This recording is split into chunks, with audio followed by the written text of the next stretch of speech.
Mountain Safety Group. Does that sound like a good way to That set sounds you up? fantastic. Yeah, I appreciate it. All right. Outstanding. Well, let's get into it then. I am here with Connor Goodwin. He is the founder and executive director of the newly formed Mountain Safety Group. Connor, welcome to Hoary Marmot. Thank you. I appreciate it. Thank you for the invite. All right, let's start with this. What is the Mountain Safety Group? The name leads me to believe it's a group concerned with mountain safety. That would be a fair assumption, Joe. Yeah. So I formed Mountain Safety Group relatively recently in the Big Sky area to provide accessibility to backcountry medical certification courses for Big Sky locals. So we're looking at introducing CPR courses, wilderness first aid courses here in town in Big Sky that people can sign up for that are no cost or low cost depending on the program that we have. So we're all about equipping people with the tools they need in terms of medical know-how and technical know-how to go outdoors and recreate responsibly here in Big Sky. Okay. And in the wild backcountry areas far off the grid, basically. Yep, Okay. that's correct. Are you worried that people will confuse you with MSG, the controversial ingredient in Chinese food? No, the first thing that came up when we were talking about names was Madison Square Garden, and That one MSG too. was the second one. So we had thought of this entire ad campaign that was, get the message, Mountain Safety Group, with MSG being the letters used in that place. But as soon as MSG, the ingredient, came up, it was, yeah, let's shy away from that ad campaign and focus on something a little more All right. constructive. It So, doesn't take that long to say Mountain Safety Group. yep. Connor, talk a little bit about your background and what qualifies you to be an expert in this space, in the mountain safety space. Yeah, absolutely. So I've got 14 years of search and rescue experience with various different organizations across the country. My undergraduate degree is in outdoor leadership with an emphasis in outdoor education, and I've spent my career developing outdoor adventure programs for a variety of institutions around the country. Currently, I operate a for-profit company with a business partner here in town called Silvertip Adventure Company. We do an extensive amount of tours from Yellowstone National Park to backcountry skiing. And I've been in this space for quite a while in the outdoor adventure activity space, along with the volunteer realm with search and rescue. Okay. But something caused you to create this mountain safety group. What was it that, pulled that trigger for you? Yeah, that's a good question. So I supervise an extensive guide team here in Big Sky, and the initial thought that actually popped this concept into mind was we were unable to find CPR first aid certification courses locally in Big Sky consistently for my guide staff. So Yellowstone National Park, for commercial use authorizations, they require your guides to have CPR first aid depending on the commercial use permit that you pull. And we ended up sending, guide staff down to Bozeman. We did some other courses here and there as they popped up, but the accessibility was horrendous. It was really bad. So, I thought to myself, well, maybe we should just look at bringing CPR into Big Sky, into the professional realm. And then it slowly evolved into, if we're going to bring on these instructors, if we're going to bring on these certified individuals to instruct, we should open this up to the community as a whole and provide this as a community offering for anybody who's interested, because the accessibility issues are just insane. I mean, it's $100 for a CPR course in Bozeman. You have to drive there. It's a little bit of a barrier. And I take it this is not something you can do online. This is a training where you need to get hands on. I have a background in education. I was a high school teacher for a little while in the outdoor adventure space. I think there's a lot of phenomenal merits to online education. You can do some CPR instruction courses online, but it really doesn't substitute, especially with CPR and wilderness first aid, the hands-on experience with like a CPR mannequin, with the actual WUFA instructor showing you how to do splints and neck braces and what be it. So it's hard to replicate on the online portion. Okay. Are there any specific instances or stories from, let's say your SAR days that serve as a motivator to you to keep people safe in the backcountry? Yeah, I think there's search and rescue is a wonderful, incredible component to community response, but it's very reactive in operation. Search and rescue waits for a call to come in, and then heads out to go support somebody who's having, arguably the worst day of their life. Uh, I think of Mountain Safety Group as the opposite side of that coin. So very much the proactive component of, hey, listen, like we know people in Big Sky are going to head out into the backcountry or even the front country or be in situations where they might find some use in these certification courses, and we'd rather get ahead of it, instill those the educational aspect, and instill those skills before people go recreate, so that any sort of response, whether it's a search and rescue response or a emergency medical response, it's a front country response, has an easier time or can be completely mitigated with these safety skills. So in terms of a specific event, I mean, you wouldn't believe how many times, especially in my time in Colorado and Southern California, that we would have people who were just lost, who just didn't have any sort of inkling about where they were on a map and what they were doing. And you could pull out a paper map and point at some topo lines, and people would say, wow, that's a really artistic, beautiful map. I didn't understand the function of it. So hopefully, and I know we don't have this issue so much in Big Sky, but the intention here is to help people get their toes in the water of outdoor recreation who might need an entryway into safe recreation practices, so that we don't necessarily have those lost individuals in the backcountry who think a topo map is a nice piece of wall art. This trail of breadcrumbs is not working.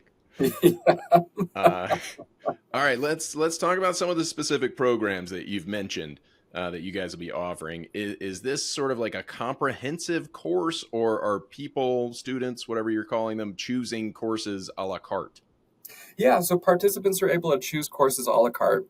This coming winter, we're looking at introducing just CPR first aid courses and wilderness first aid courses. So starting at a nice bare minimum entry-level certifications for people who might not recreate extensively and people who do recreate extensively. CPR first aid is a big component of the Big Sky community and is a very entry-level certification course that is required by a lot of different workplaces. Whereas wilderness first aid is a fantastic first step into the backcountry space of wilderness medicine. So this is really for people who, want to get introduced into the backcountry and side country medical world. And we're happy to help people map out next steps, whether that's wilderness first responder or wilderness EMT courses or wherever they'd like to go. But for our purposes, we're looking at that introduction into this backcountry and side country medicine. Okay. Tell me, because I don't know the answer. I have suspicions. What is the difference between like first aid and wilderness first aid, or WIFA, as you've been calling it? Yeah, so wilderness first aid has a little bit more of a backdrop on resources available to you in the backcountry. So a good example would be a typical first aid course. You might learn about the first aid kit that is currently in your workplace, or something you purchased from Amazon that has accessibility. That's the very standard, like Sam Splints. Cintas has a lot of different first aid kits that they put in the workplaces that I'm sure people have walked by and not even noticed. The wilderness aspect takes a look at what kind of resources you have on you in your pack to build things like a sturdy splint, or utilizing things like tree limbs to create backboards, or utilizing your sleeping pad to properly wrap a leg and help immobilize that leg in the field. So Okay. the We're doing context, tourniquets with vines here. so the context is very much if I'm in the backcountry, what do I have and how can I engage that creative thinking to make sure that I can stabilize this patient to the best of my certified ability. Obviously, there's higher levels of care that you look at with, a wilderness first responder certification, a wilderness EMT certification, but the context of it is very much the backcountry aspect. Give me a tip for when the next time I'm in the backcountry and I have something go wrong. Give me a quick little like life hack for wilderness first aid.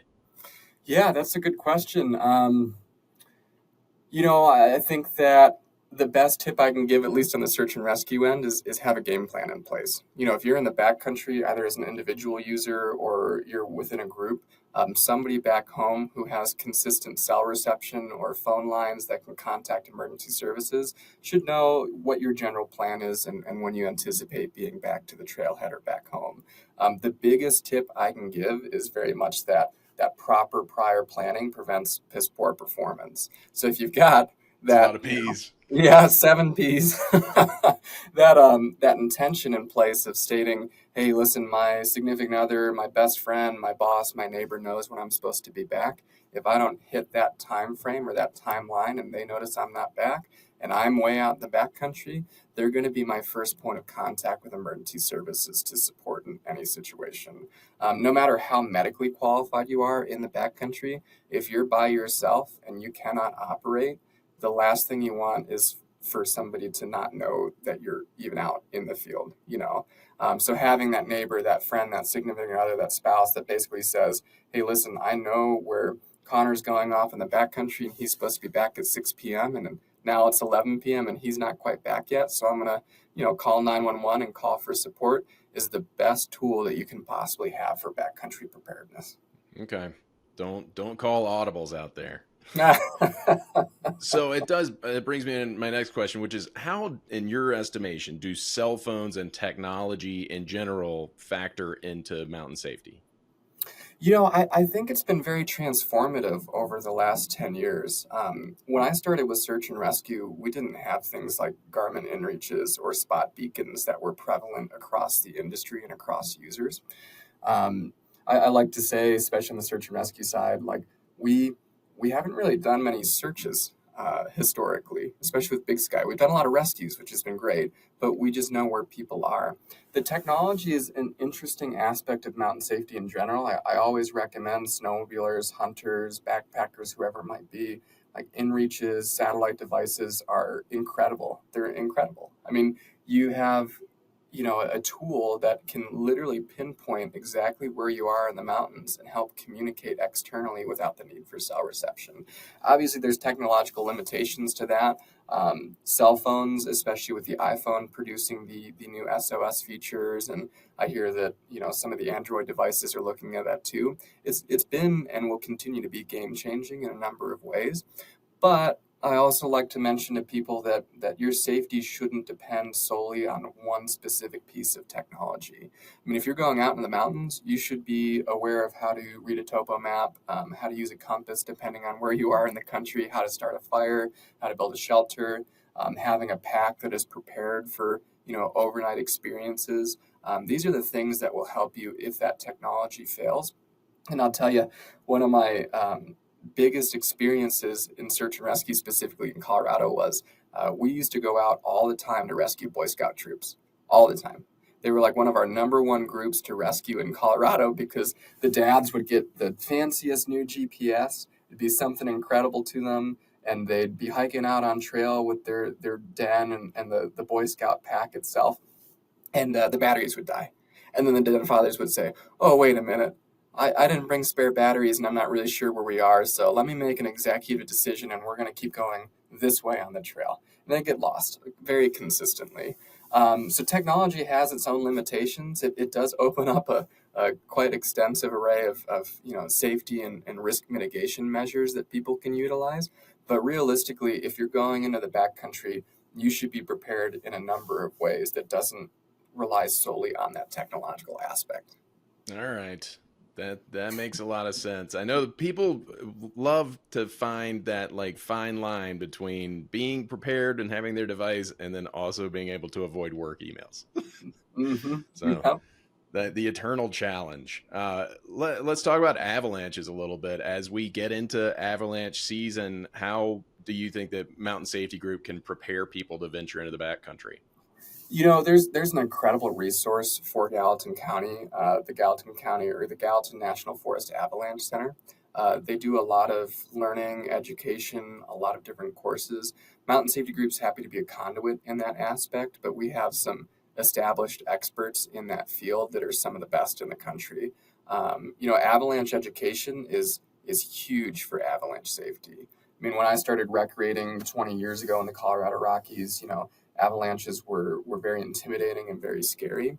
But until you start getting more informed and more educated about avalanche awareness, it's you really need to pursue higher education with avalanche awareness, especially in the Big Sky area, especially within that 191 corridor. If you're looking at getting into backcountry skiing or split boarding or even snowshoeing, depending on where you're going, that avalanche education will be a crucial component to being able to recreate safely outdoors. So avalanches are tricky, dude. They're a beast in and of themselves, and the Gallatin National Forest Avalanche Center does an incredible job of educating and providing information for individuals who are going out into the backcountry space. They're one of the winter things that I will never, under or overestimate. Like avalanches are very prevalent in my own personal backcountry recreation. So Yeah, not something you want to mess around with. no, not at That's all. for sure. Hopefully, it'll be a low avalanche year. We'll see. What is the time frame for your courses, and how can people sign up? And is it all ages? Yeah, so currently we do offer all ages for CPR first aid. For our WIFA courses, we're looking at 16 and up for those specific courses. CPR courses are typically about a 3-hour commitment. So we're looking at offering those starting in January of this coming 2025, so just a few months from now. With that in mind, we have our Mountain Safety Group website where a lot of our enrollment will be. So if anybody's interested in signing up for a course, they can head to mountainsafetygroup.org. We'll have our calendar of events out, and then you can enroll for sessions for CPR or WIFA. CPR, we're looking at doing evening courses so that people who are working can join in after they're done with their typical workday. Wilderness first aid is a bigger commitment. We're still tweaking how we want to operate that, whether it'll be 2 or 3 days of consistent course, or if it'll be 1 day a weekend for a 3-week period. So still refining the WIFA side of it, but jump on our website, take a look, and that'll be the best spot to sign up for courses. All right. How much is it going to cost people? CPR is going to be completely free for locals in Big Sky. Nice. We want to make it accessible. So, our instructors are volunteering their time completely for these courses. If anybody would like to volunteer and has a CPR first aid instructor certification they'd like to tie to Mountain Safety Group, we're more than happy to bring people on. But we see that course specifically as a conduit to elevate the local knowledge on medical and backcountry safety. So, all right, outstanding. That's all the questions I have. Did I miss anything? No, that's all fantastic. That's great. Okay, great. Then we'll move on to the obligatory dumb marmot game. This is called Mountain Safety Cinema Club. I'm going to give the perilous situation, ripped from the movie headlines, and Connor is going to give the protocol to follow. That's not necessarily what happens in the movie, right? But I want you to tell me textbook, okay? And then we'll cover what they actually did. So we'll start with, this is the situation. A South American rugby team gets stranded in the Andes Mountains and runs out of food with little hope of being rescued. What is their move? What does the book say? Oh boy. Yep. That's I think I remember this movie, and I think I remember what they did, and I'm gonna try and steer clear of that because that was not so great. What should they have done? What should they do? I think shelter is a big one. It depends on injuries, obviously. It depends on what's happening with the group and within the group. But with and I'm not an expert on aircraft recovery or aircraft search and rescue by any means. I don't mean to come off like that. But as an individual, I see that situation and I say, well, these aircraft are tracked via radar. They have, logged flight plans and flight paths where they're supposed to go.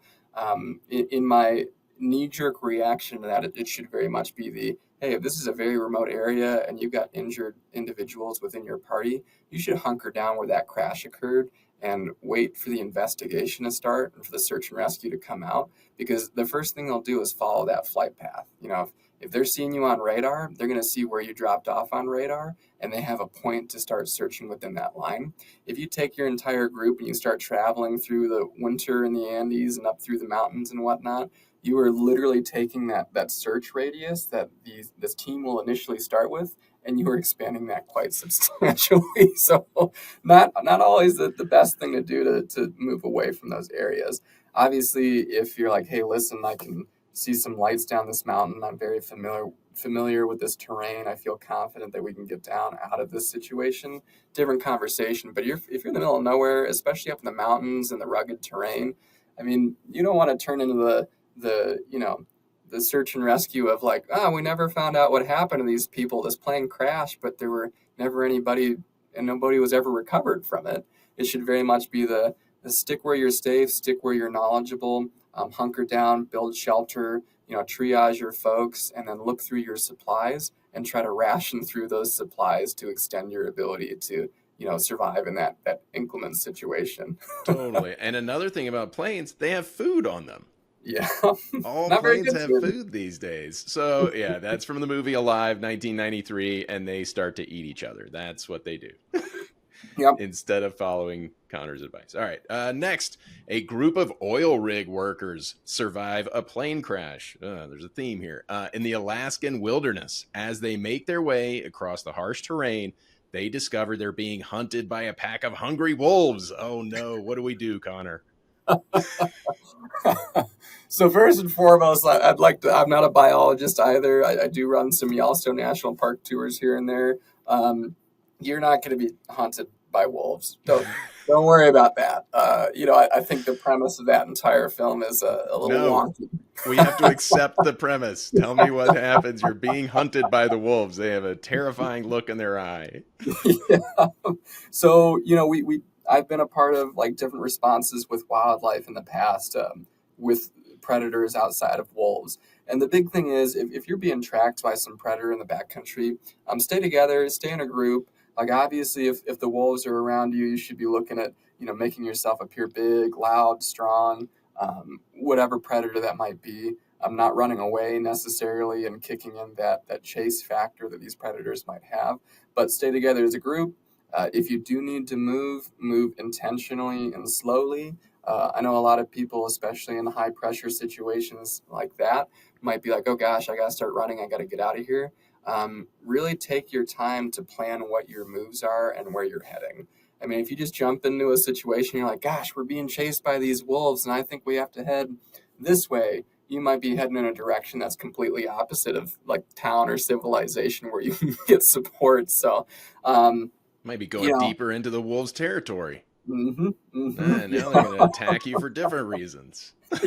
All right, I that just a very sensible response from you.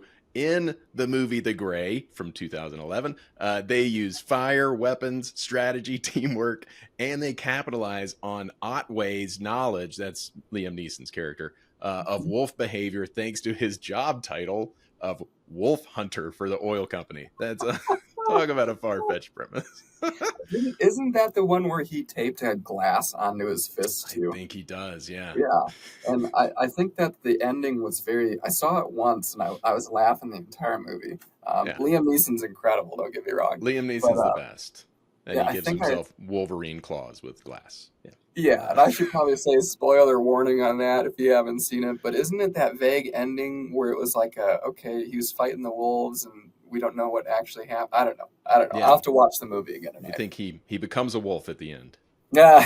Becomes one with the wolf. All right, let's get back to reality. A band of travelers from Middle Earth gets trapped in a mystical snowstorm along the treacherous pass of Caradras. Boulders and avalanches threaten to bury the group. What do we do? We're caught in it.